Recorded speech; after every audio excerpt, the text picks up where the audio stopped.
What? It's not a happy look? Not really, yeah? Not really. Okay.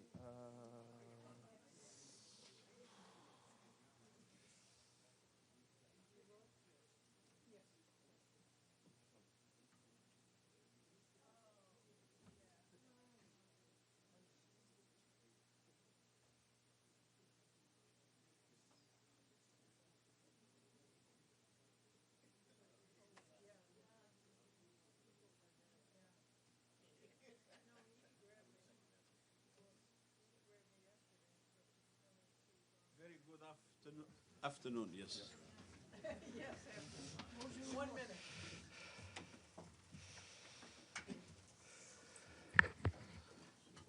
All right. Good afternoon. Welcome to all of you. Just as a reminder, we have our wonderful interpreters here for French and Spanish. The Secretary-General will make some opening remarks, and he may take a few questions from you. Dear members of the press, Happy New Year. This is an especially meaningful moment for me, since it is my final opportunity for our customary exchange at the beginning of the year. So these are early days, but 2026 is already shaping up to be a year of constant surprises and chaos. Before I entered public life, I trained as a physicist. And in times of profound flux, I returned to some of the fixed principles that explained how forces act upon the world. And one stands out, Newton's third law of motion. For every action, there is an equal and opposite reaction. In physics, this law is a stabilizing principle. In geopolitics today, it is a destabilizing factor. We are living in a world where actions, especially reckless ones, are provoking dangerous reactions. And unlike in physics, these reactions are not symmetrical or predictable. They are being multiplied by geopolitical divisions and magnified by an epidemic of impunity. The law of power is prevailing over the power of law. International law is trampled. Cooperation is eroding. And multilateral institutions are under assault on many fronts. When perilous actions do not meet adequate reaction, the system destabilizes. And impunity is driving today's conflicts, fueling escalation, widening mistrust, and kicking the doors open for powerful spoilers to enter from every direction. Meanwhile, the slashing of humanitarian aid is generating its own chain reactions of despair, displacement, and death. At the same time, inequalities are deepening and roiling societies.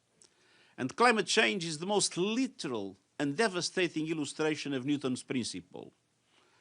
Every action that hits the planet triggers a ferocious reaction. Storms, wildfires, hurricanes, droughts, rising seas. And then there is technology. We are witnessing perhaps the greatest transfer of power of our times. Not from governments to people, but from governments to private technology companies. And when technologies that shape behavior, elections, markets, and even conflicts operate without guardrails, the reaction is not innovation, it is instability.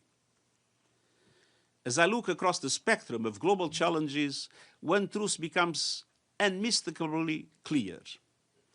Our system of global problem-solving face a reckoning. Those systems are out of time.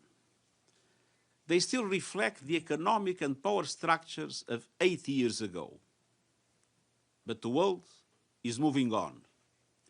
Every day, the share of global economic activity by the traditional group of developed economies recedes, quietly, gradually, but undeniably. And every day, emerging economies expand in scale, in influence, and in confidence.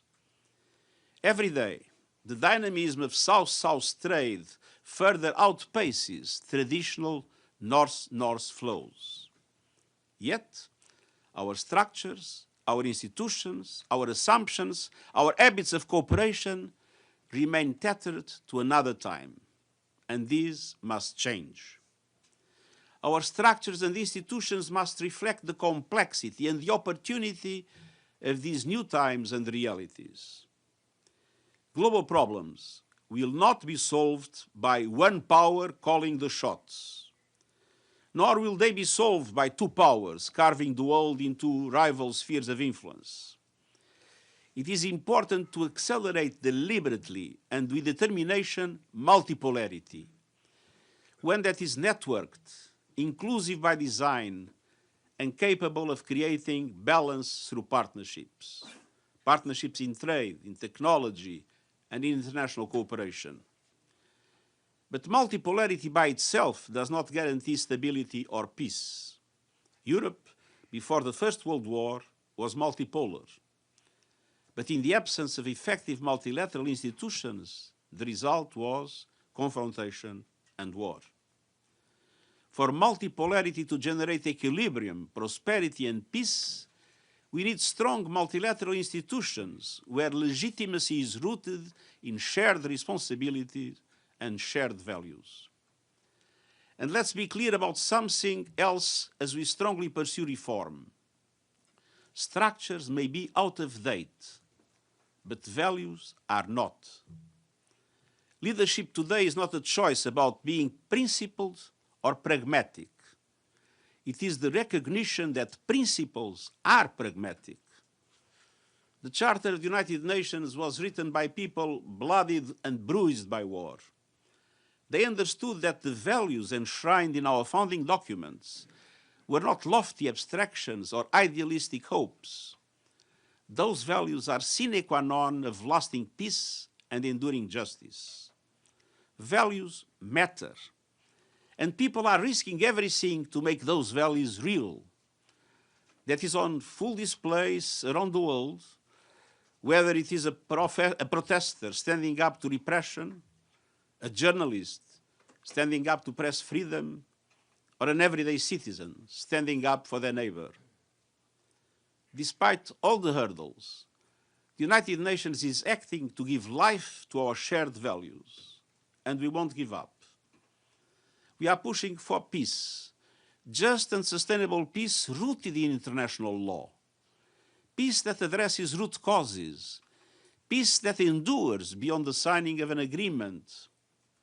We are pressing to reform and strengthen the Security Council, the only body with a charter-mandated authority to act on peace and security on behalf of every country. But there is no lasting peace without development. And we are acting to accelerate progress on the Sustainable Development Goals and insisting on reform of the global financial architecture. And that includes ending the crushing cycle of debt, tripling the lending capacity of multilateral development banks, and ensuring developing countries just participation and real influence in global financial institutions.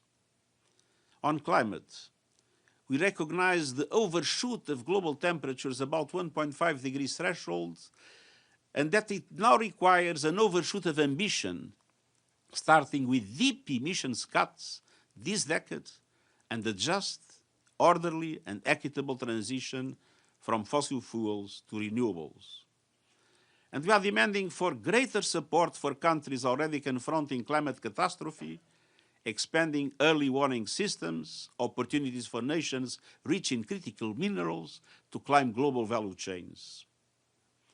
And on technology, we are working urgently to help craft a framework for governance through a global dialogue here at United Nations, the new International Scientific Panel on AI, and enhanced capacity support for developing countries.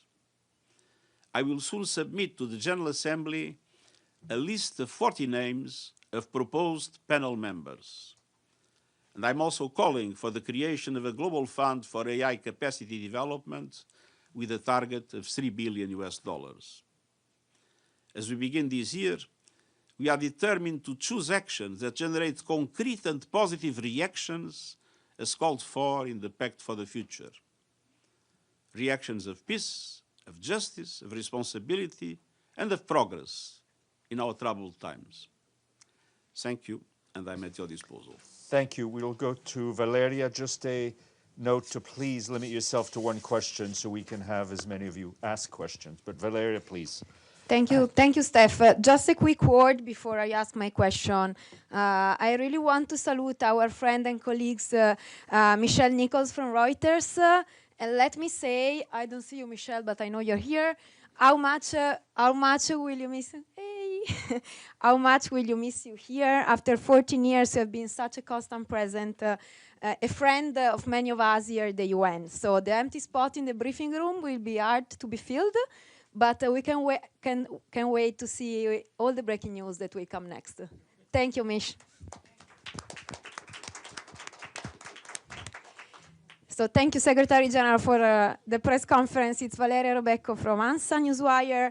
My question is, in Italy there has been debate and concern about the involvement of ICE in the security framework of the Milano Cortina Olympics, especially in light of all the controversies and allegations of violence in Minneapolis. You will attend the opening ceremonies, and from a UN perspective, do you believe the Olympics can also serve as a moment to reaffirm global commitment to civil rights and the responsible use of force? Thank you so much. Olympics are an excellent moment to symbolize peace, to symbolize respect for international law, and to symbolize international cooperation. And I believe that in these circumstances, the sovereignty of Italy must be fully respected. Thank you. Sorry, I have to go to Michelle second. Sorry, then I'll get you, Edie. Thank you, Secretary General. I'll take this opportunity to ask two really quick questions. In your speech, you said global problems will not be solved by one power calling the shots. Who is that directed to? And with tensions rising again between the US and Iran, what efforts have you made to try and calm the situation? In the present moment, it is clear that the most powerful of the countries in the world is the United States. Obviously, we see, and many see, in relation to the future, the idea that there are two poles, one centered in the US and one centered in China. That was the second reference I made. And my point is, if we want a stable world, if we want a world in which peace can be sustained, in which development can be generalized, and in which, in the end, our values will prevail, we need to support multipolarity. We need to support a dense relation, set of relations among different countries. And I see with a lot of positive expectations recent trade agreements. You had EU with Mercosur. You had the EU with Indonesia, EU with India. You had Canada with China. You had UK with China. So it is this network in trade, this network in technology, this network in international cooperation among a progressively larger group of countries and entities in a true multipolar world that, in my opinion, can create the conditions for strong multilateral institutions and for a world in which the values that are the values of the Charter of the United Nations can prevail. And on Iran? Sorry? On Iran. We have condemned vehemently the horrible repression that took place in Iran. We see with concern the discussions that are taking place, and we believe that it's important that there is a dialogue allowing for an agreement in relation, namely, to the nuclear question, and that we can avoid a crisis that could have devastating consequences in the region. Edie? Thank you very much, Mr. Secretary-General. President Trump's charter for the Board of Peace envisions the board as promoting global peace and makes no mention of Gaza, where the Security Council authorized the board to promote permanent ceasefire and reconstruction. Key global leaders have viewed this vision of the board as an attempt to usurp the Security Council. What is your reaction, and how do you envision the future of dealing with peace and security around the world? Well, first of all, there is a resolution of the Security Council. That resolution is related to Gaza. In that resolution, there is a number of attributions that are given to the Board of Peace and to other institutions. It is absolutely essential that this resolution is implemented, which means we have in Gaza a ceasefire that a very distinguished journalist has classified recently as a lesser fire, which means it's a ceasefire, but the fire goes on. We must have a ceasefire in Gaza. And we must move with the second stage fully, which means full withdrawal of Israeli forces, decommissioning of armed groups, and also to pave the way to the two-state solution to finally become a reality. This is something that is supported by the Security Council. This is something in which we are deeply engaged, namely in humanitarian aid in Gaza. Thank you. Bisan? Sorry. No, on the issue of the charter of the Board of Peace trying to usurp the Security Council. We are talking about the Security Council, and the Security Council only talks about Gaza.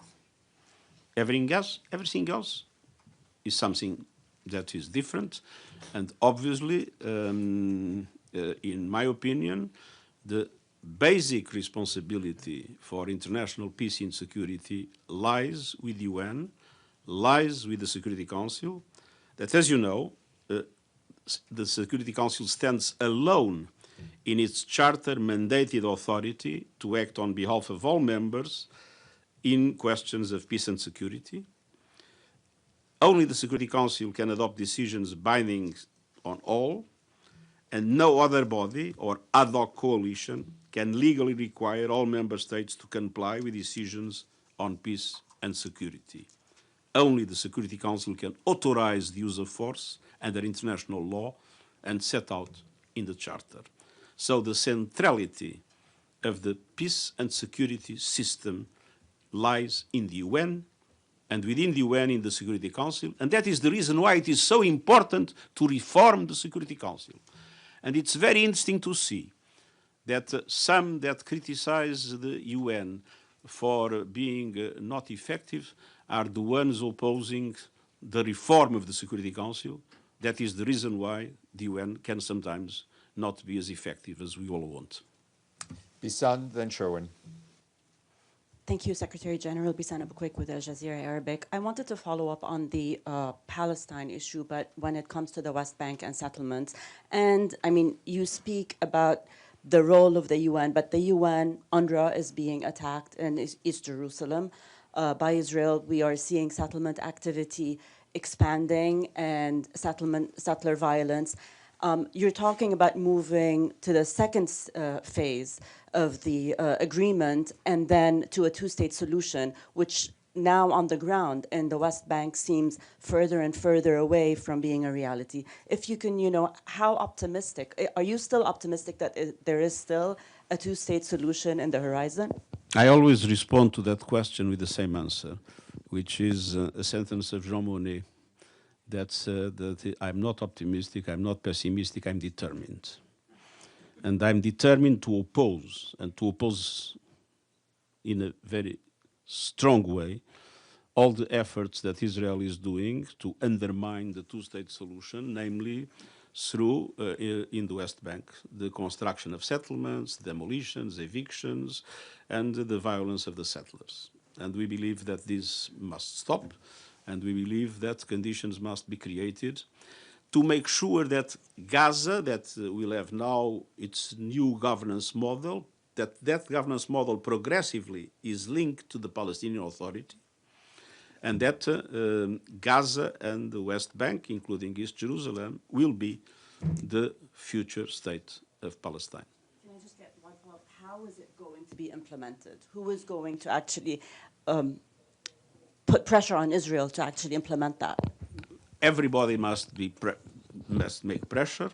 Let's recognize the reality. I mean, the country that has more power to put pressure on Israel is the United States. And that is why it was important that the United States have recognized the right of the Palestinian people to self-determination. Sherwin, then Dennis. South African Broadcasting. Given the large role that UN officials, including yourself, played during South Africa's G20 presidency, which ended with the Leaders' Summit last November, you will have seen South Africa's exclusion from G20 processes under the United States leadership that has accused South Africa of leading an exercise in spite, division, and racial agendas that have nothing to do with economic growth. South Africa, which became the first African country to chair the forum last year, has since decided to step back from the year because of the US posture. Given your first-hand experience of the G20 under South Africa last year, what do you make of this development? You said in your statement, and to quote a colleague of mine, that global problems would not be solved by one power calling the shots. Is this an example of that? Well, it's an example of many other things. I must say that the G20 is not a multilateral organization in the sense that the G20 has specific responsibilities essentially for the aspects of the economic and financial issues and trade. And it is not like the United Nations or like the World Bank or like a multilateral institution. So the G20 is an aggregation of countries. I must say that I was present in the G20 session in South Africa, and that I was fully supportive of the agenda introduced by the South African presidency. And I consider that South Africa played a very positive role in the way it presided the G20. And it doesn't make any sense for me that South Africa is not permanently a full member of the G20 in all circumstances. Dennis, and then Pam.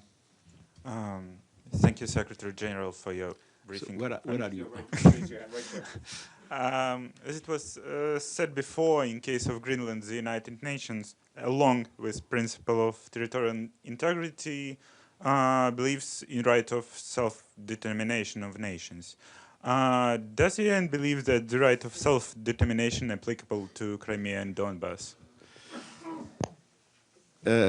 We have had very interesting discussions on this, and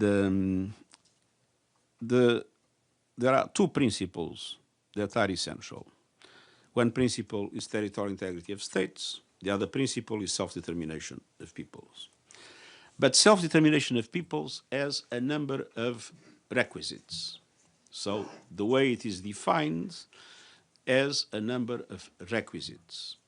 And after a very careful study by our Office of Legal Affairs, it is our position that the principle of self-determination does not apply in the situations of Crimea and Donbass.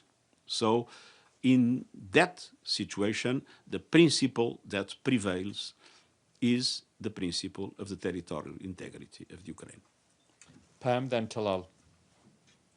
Thank you for the briefing, Secretary General. How do you see the UN's role, given what you've said about current military conflicts, particularly unilateral moves by several members of the UN Security Council in the current situation, in the current configuration? Can the UN get back to multilateralism when so many of the conflicts are unilateral? Thank you. Or created and problem solved by some of the members of the Security Council. Thank you. Pamela Fox, U.S. News and World Report. It is obvious that the fact that members of the Security Council are themselves violators of international law doesn't make life easy for the UN in its efforts. But that doesn't mean that the Secretariat of the UN does not get involved as much as possible, and I myself do not get involved as much as possible in trying to create the conditions for peace to prevail in the dramatic situations we face. Unfortunately, there is one thing that we miss. It's leverage. It's the power that others eventually have to force countries and to force leaders to abide by international law. But not having the power, we have the determination, and we will do everything possible with our persuasion, with our good offices and building alliances to try to create the conditions for some of these horrible tragedies we are witnessing. And from Ukraine to Sudan, not to mention what has happened in Gaza, we will be doing everything we can for these tragedies to stop. Thank you. Thank you. Talal, then Volodymyr. I would like to have the power to make them stop. Thank you, Steph. The UN80 initiative, which was approved by the General Assembly at the end of December, how confident are you that this initiative will ensure the continuity of the UN system to be effective, albeit more nimble and cost-effective, and et cetera, and the continuity of this organization?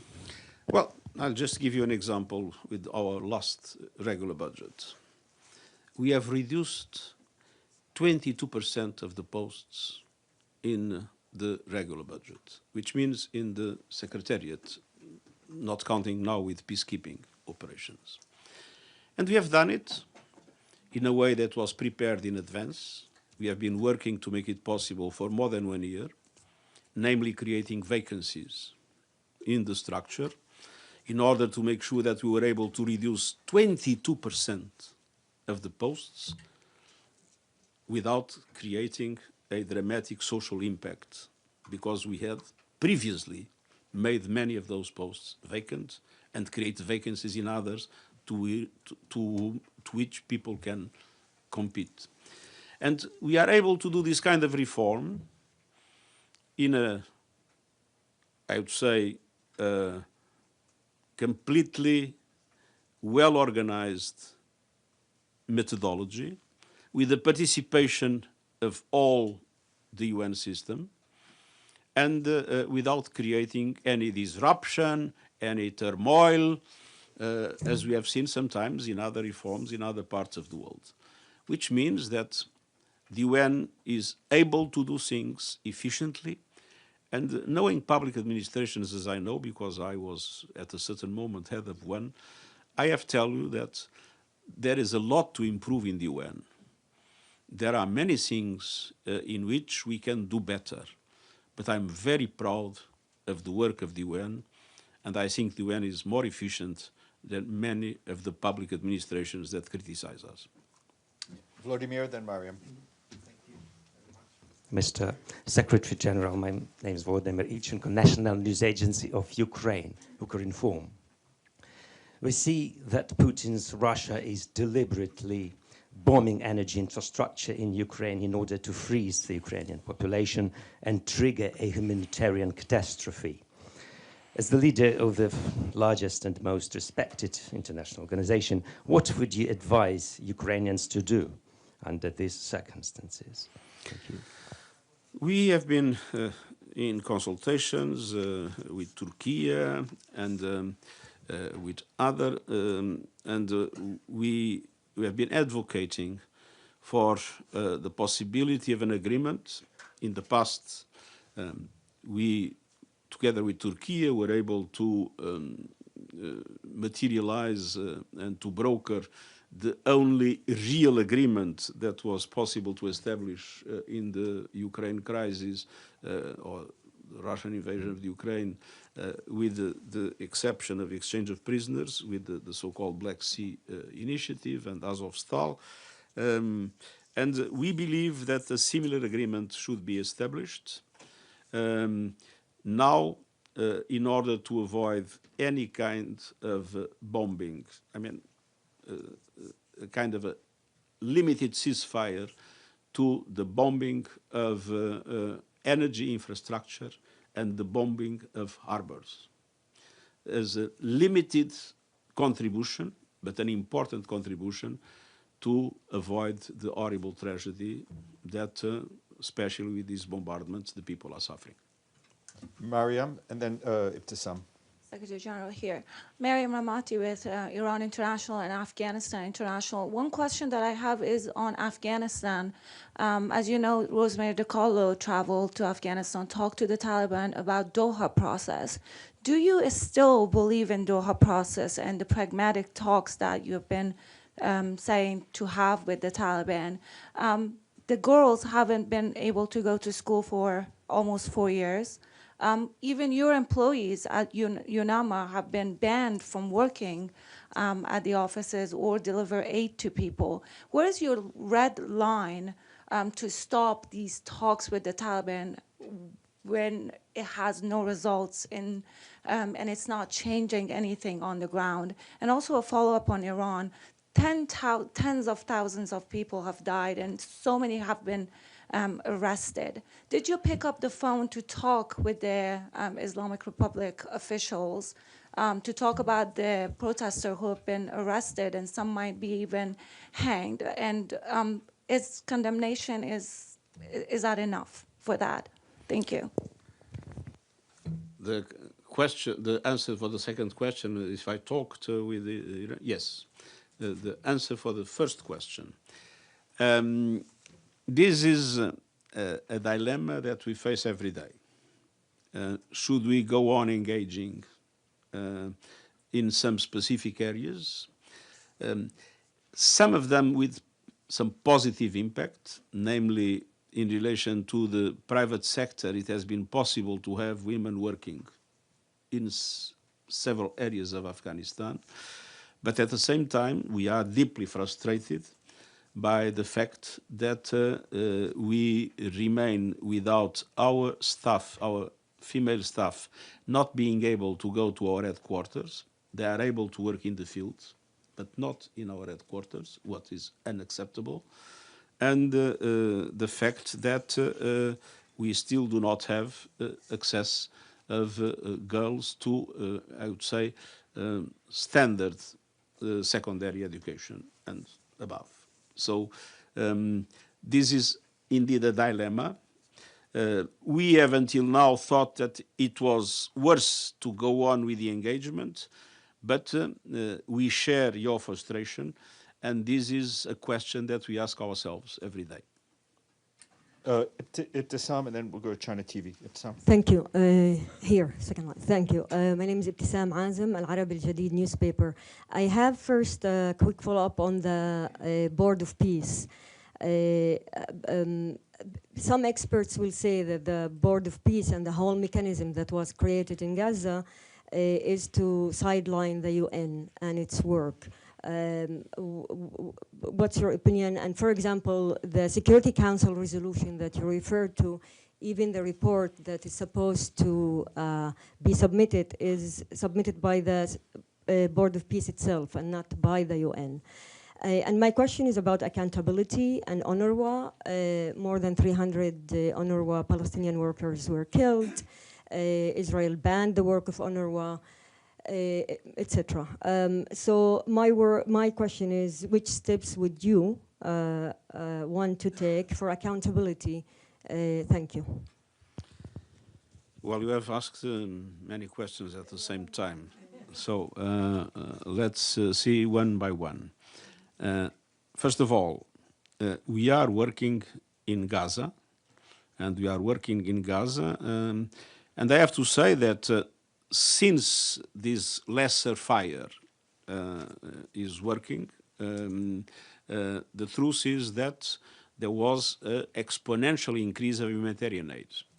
There was for a long period a discussion in which Israel would say that there was no humanitarian aid in Gaza because the UN was inefficient, and you were saying that there was no humanitarian aid because of the obstacles that were created by Israel. And the truth is that when the first ceasefire took place, and now the humanitarian aid exploded. It's not enough. A lot more needs to be done, because it's not only food that matters, it's everything related to health, it's everything related to shelter, it's everything related to so many things that are still missing. But the truth is that there was a very important increase in humanitarian aid, and we are totally committed to do more and to overcome all the obstacles. So we are in Gaza entirely involved. On what Israel is doing to UNRWA premises, we have been taking very clear positions of condemnation, and we have acted in relation to that based on the positions that were assumed by International Court of Justice. On the other hand, we will not stop doing everything we can to guarantee that UNRWA will be able, with all the difficulties and all the obstacles, to provide the vital support that UNRWA provides to the people. And we claim for the need of accountability in relation to the 380 UNRWA members that were killed. Thank you. Please go ahead. Mr. Secretary General, this is Tao Xu with China Center Television. So you said today that the global system are outdated and the multilateral should be more inclusive. China, as the largest developing country, has been more active in development, climate, and South cooperation. So how do you see China's role in global governance going forward? Thank you. Now, I think that we need to move into a multipolar world, and we need simultaneously to have multilateral institutions. And I have to say that China has been consistently advocating for the need of multilateralism, and with UN at its center. And this was recently reaffirmed by President Xi Jinping. Ahmed Fethi, then Yvonne.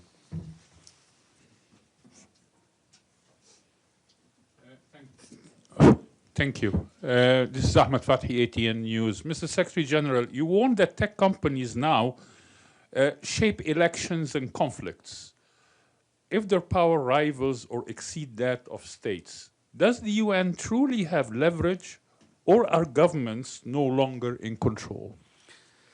We do not have leverage, but we are creating instruments to minimize our difficulties in the international community to put in place strategies to avoid the worst. Things will be different when we have our high-level scientific panel. I'm hoping to present the 40 names for the General Assembly in the next few days, maximum few weeks, but it's practically done. We had 2,400 candidates, which demonstrates the interest of the international community in this panel. And this panel will make reports every 6 months or every year about the state of the art of artificial intelligence in its different components, and it will be able to do reports on specific asks of member states, and this is for member states from all over the world. I mean, it's a global institution.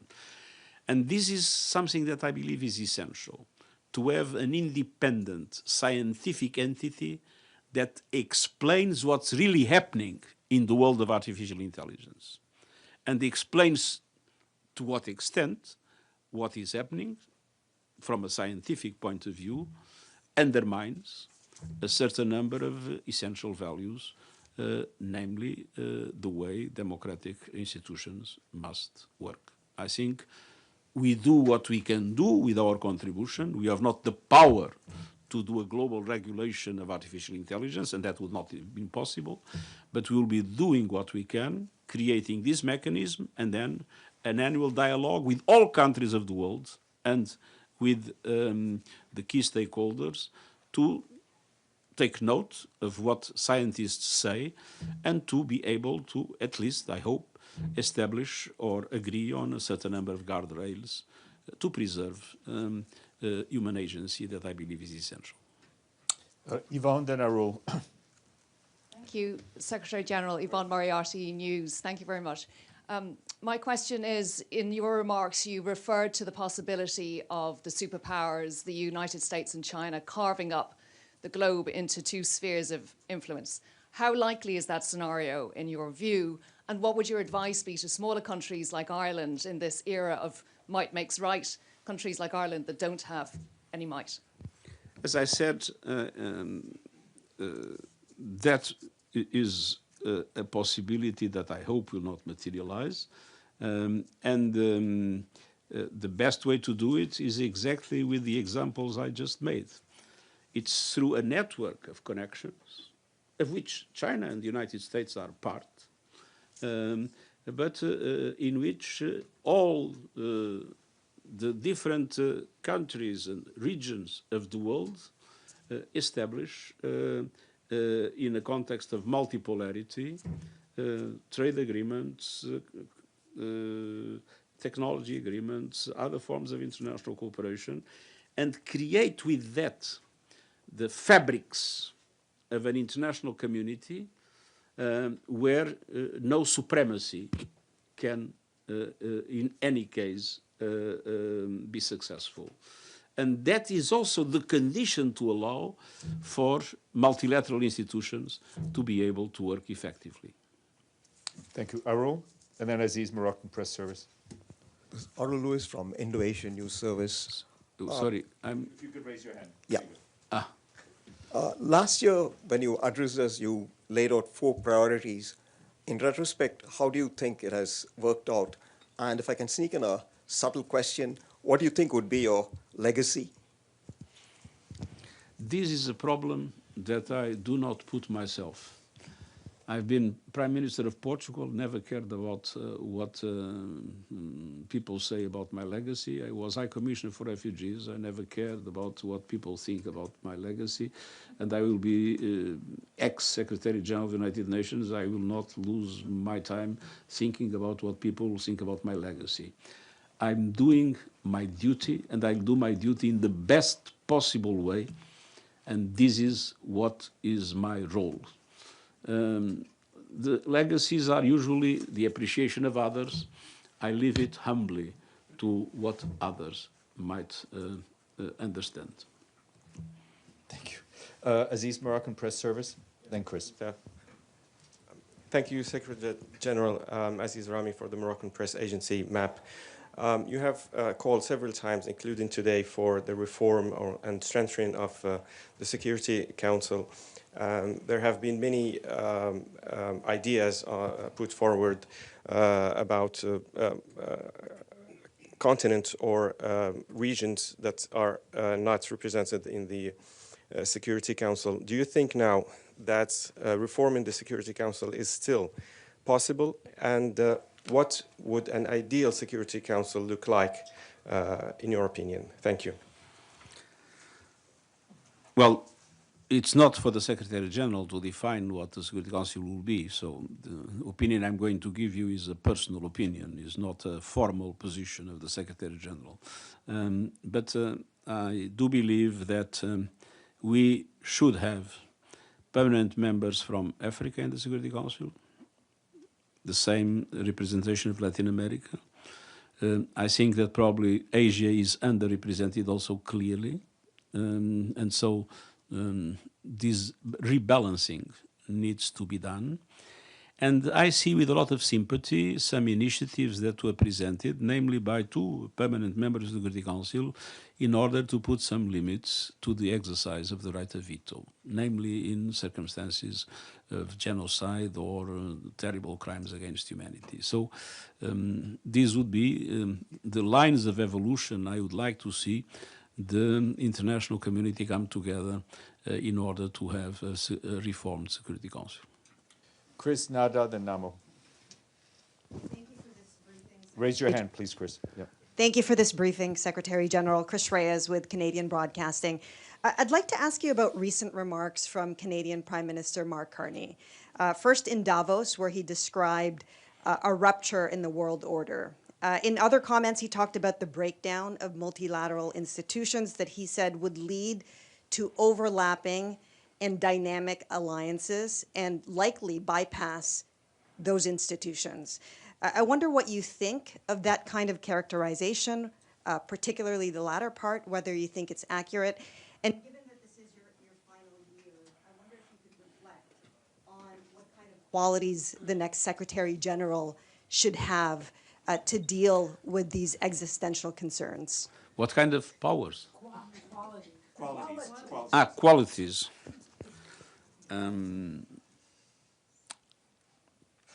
First, I think that the Prime Minister of Canada has presented a number of risks that we are facing in the international community.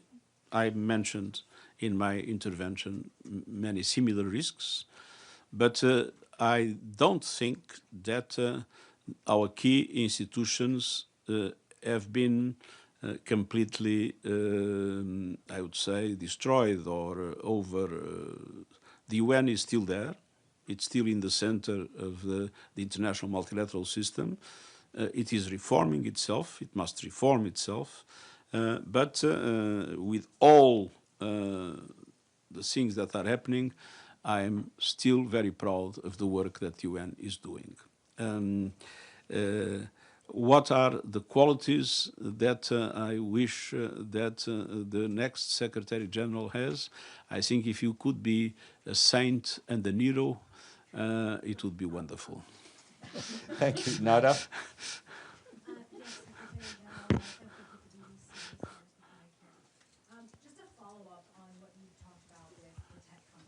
Because, as was noted, their values now rival the GDP of some countries. You talked about guardrails, but can you be a bit more specific about what those guardrails should be? And what about the size of these companies? Do you think anything should be done by governments to also take a look at that?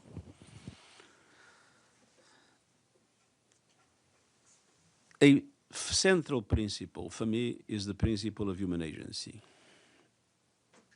And I think it's absolutely essential to guarantee that there is no loss of control by humans about what happens. And this, of course, has consequences in the different ways in which we look into the different areas of artificial intelligence and its uses, including in weapons, for instance. I would be strongly against autonomous weapons that can decide who to kill, where to kill, and for what reason. As I said, the question of human agency is for me the central question in the guardrails that you have mentioned. Your second question, sorry? About the size of these companies. There are in many countries legislation in relation to monopolies, and I think that those legislations should be adapted to take into account the realities of new technologies. Can I just follow up? U.S. tech companies, do you think they fit monopolies and the U.S. government politicians? What I think that is happening is a massive transfer of power from government institutions to companies. Because power today relates essentially to data. And what we are witnessing is a massive transfer of the, not only of data, but of the capacity to manage data to private institutions. Namo, if I could remind you to stick to one question, please. For this briefing. This is Namo Abdullah with Rudao Media Network. I have one question. In recent weeks, we've seen Syrian government forces wage an offensive to retake areas from Syrian Kurds, the Syrian Democratic Forces. Those areas were taken from ISIS by Syrian Democratic Forces. And the Syrian Kurds say they want to keep their arms to protect their territory because they're skeptical of the new forces in Damascus. My question is, shouldn't the international community understand the Kurdish position, given their history of persecution at the hand of the Islamic State, the Yazidi genocide, and grant them a degree of autonomy so that they can run their own security and domestic affairs within a united Syria? Thank you.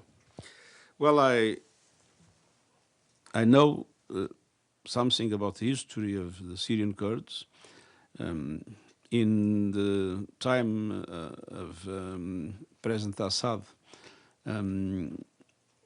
we had several, as High Commissioner for Refugees, responsible for statelessness, several serious discussions on the fact that Syrian Kurds were, for the majority, stateless, not recognized as citizens in Syria.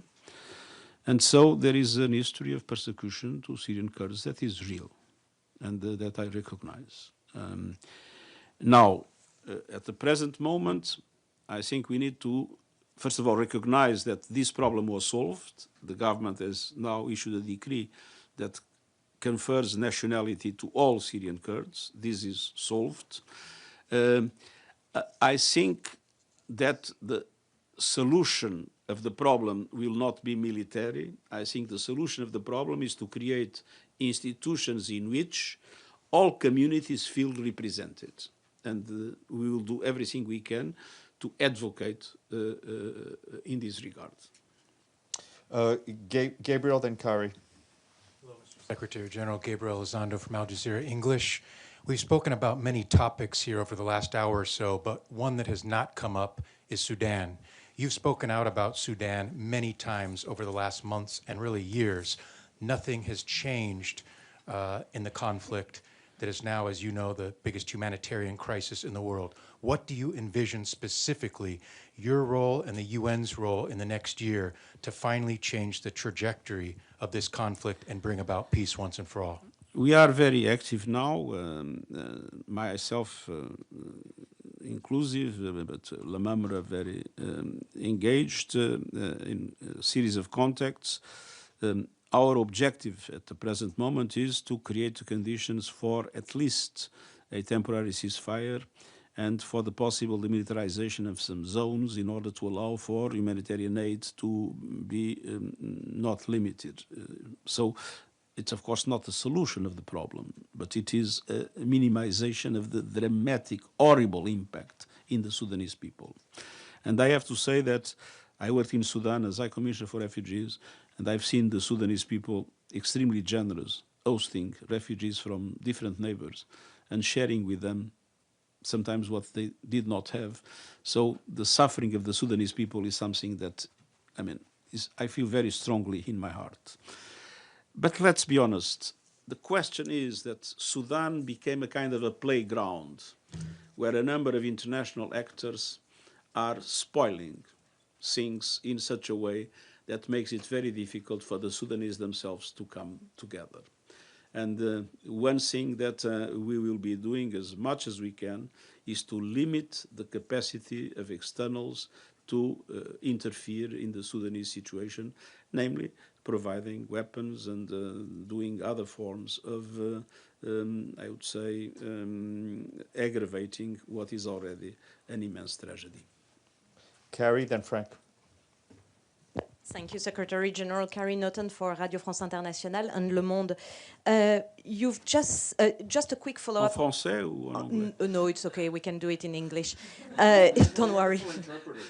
Well, you know, even our president now speaks English in Davos. So you've just said it's just a quick follow-up about your successor. You've just said that you don't have the power to stop these atrocities. So in your personal opinion, not as your Secretary General opinion, but can you say how could this successor have more power? I think it would depend on the Security Council being reformed, the Security Council being able to act, and being able to act with the power that the Security Council has, create the conditions for the good offices of a Secretary General to be much more effective.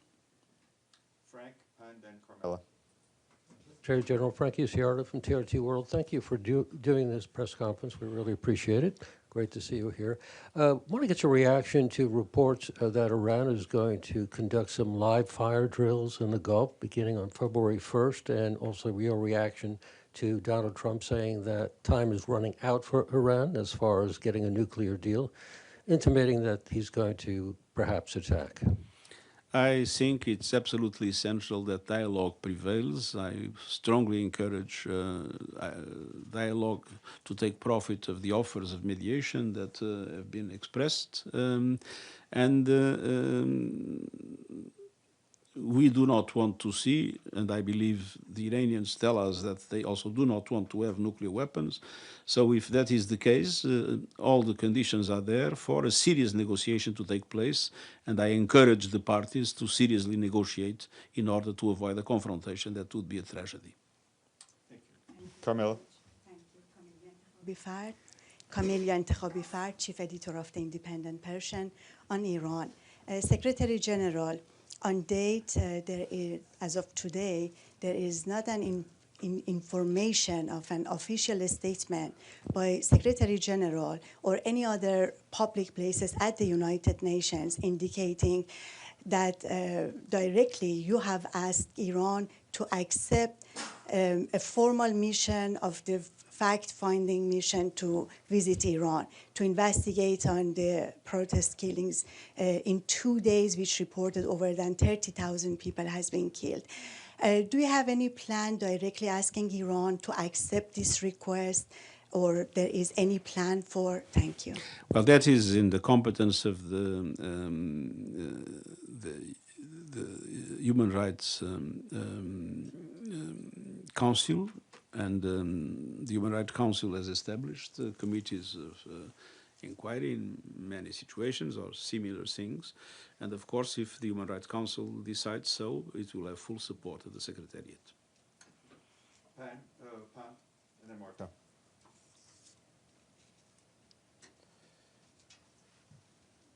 Go ahead. Thank you, Secretary General. Yeah, just This is Yuan Zhaopan from. don't touch it. Just don't touch it. It'll turn on. There we go. Okay. Yeah, you're good. Yeah. Thank you, Secretary General. This is Yuan Zhaopan from China's Xinhua News Agency. I have a very general question.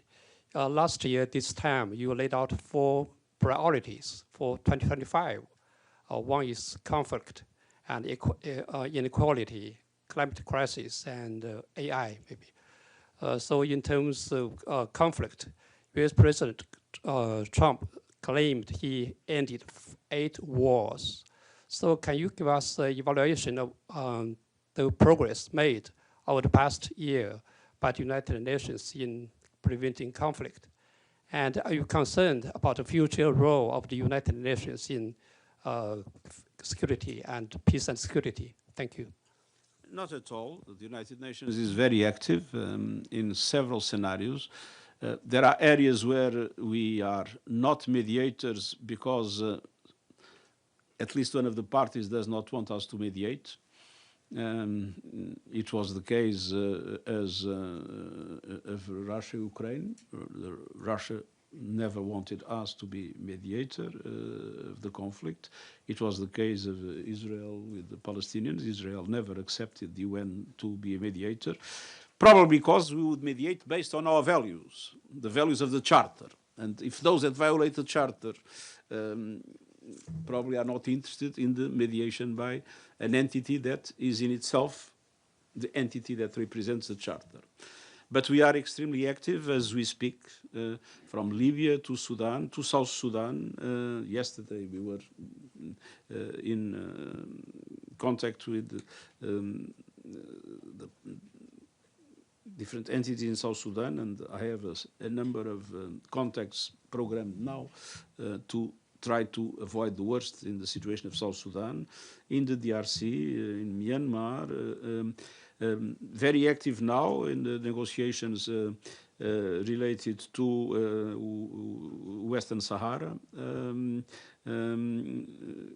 quite active in the area of the Sahel and in the contacts between ECOWAS and the countries of the Sahel. And I could go on and on and on with the number of situations in which we are extremely active with efforts of mediation, efforts of conciliation of positions, peace processes. There is only one thing we do not have, is the instruments of power to force parties to come to an agreement. Thank you, Sinan. And then, sorry, Marta and then Sinan, sorry. Hello, Marta Moreira from Lusa, the Portuguese National News Agency. I don't know if we can speak in Portuguese. I'm allowed? Inicial disse que, ou enalteceu os manifestantes que se têm levantado ao redor do mundo contra a repressão. E amanhã temos aqui nos Estados Unidos vários protestos marcados contra a repressão à imigração.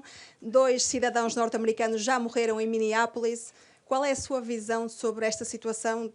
Teme que a repressão esteja a crescer aqui nos Estados Unidos? E se permite, deixe-me lhe perguntar também se considera uma falha da ONU se a próxima pessoa eleita para o substituir não for uma mulher. Bem, em primeiro lugar, nós consideramos que o direito de manifestação é um direito essencial e aqui, como em qualquer outra parte do mundo, é essencial que as forças de polícia e outras usem a contenção indispensável para evitar que os manifestantes paguem com as próprias vidas o preço da sua atividade. De qualquer das formas, espero que, no quadro de uma sociedade democrática, as investigações que foram anunciadas possam levar a conclusões que são muito importantes nesse domínio. A segunda pergunta era... sobre se considera uma falha da ONU e dos Estados-membros se o sucessor não for uma mulher. Eu devo dizer-lhe uma coisa. Eu penso que é claramente tempo para as Nações Unidas, como para as principais potências do mundo, ter uma mulher à sua frente. Não tenho dúvidas nenhumas a esse respeito. Agora, não me compete a mim fazer a escolha, fazer a decisão, não sou eu que voto. Portanto, digamos, a minha opinião é irrelevante. Mas se olharmos as posições de maior responsabilidade a nível mundial, seja nas Nações Unidas, falando de secretário-geral, porque ao nível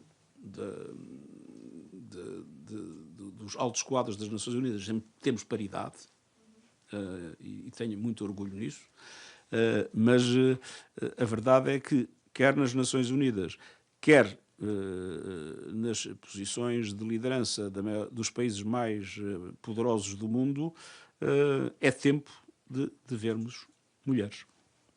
Sinan, then Iftikhar, then I'm sorry, we'll have to close it.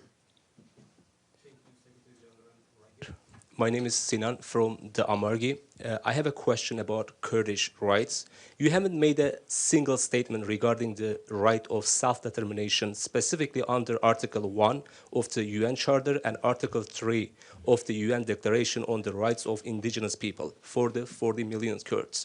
So the question is, why haven't you issued a statement on this matter? Are you perhaps fearful of state pressure and reactions from the countries where the Kurds live?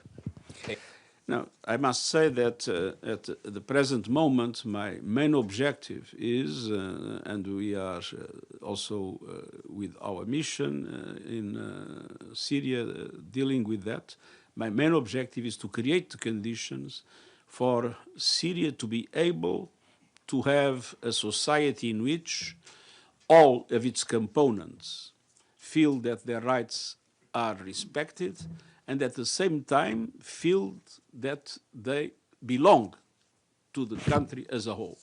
This has been our priority at the present moment. Thank you. Very general question for Kurds, not only in Syria. I meant Iran, Iraq, Turkey, and Syria. That was my question. But I mean, in relation to Iraq, there are democratic institutions in which the Kurds are represented, as you know. In relation to Iran, the situation is different. But obviously, I think the Kurdish people has been the victim of history. But to a certain extent also of the difficulties to come together and to create the conditions for its affirmation. But we are very much committed to the defense of the interests of the Kurdish peoples, wherever they are. Thank you. Last question, Iftikhar will go online. Thank you, Steph. Mr. Secretary General, wishing you greater successes in the new year. My question has been asked by my colleague Mariam, but I have more to ask on this subject. Sir, the visit of USG DiCarlo took place when there is an open split between the Taliban in Kabul and the Taliban and the leadership in Kandahar. And in this situation, what was her assessment? I mean, does she hope things are going to get better? And secondly, sir, the United Nations Security Council reports confirm that Afghan Taliban provide full support to TTP, the terrorist group which continues to carry out deadly attacks in Pakistan, despite the pledge given by the Taliban to the international community that they will not allow their soil to be used for cross-border attacks. Any thoughts on this, sir? We remain totally committed to 4 essential objectives in Afghanistan. First, to make sure that the Afghan institutions are really inclusive and that all ethnic groups are represented and all sectors of society are represented. We consider that a basic condition for the consolidation of peace. Second point, we believe it's absolutely essential to respect human rights, but essentially the rights of women and girls. Rosemary DiCarlo managed to guarantee the possibility of our staff women to work in the field, but not in our headquarters. And we are very frustrated with that. And we believe that there is, this is one of the areas where the failure of the Taliban to deliver in relation to the, I believe, the international community in a very justified way wants is unacceptable.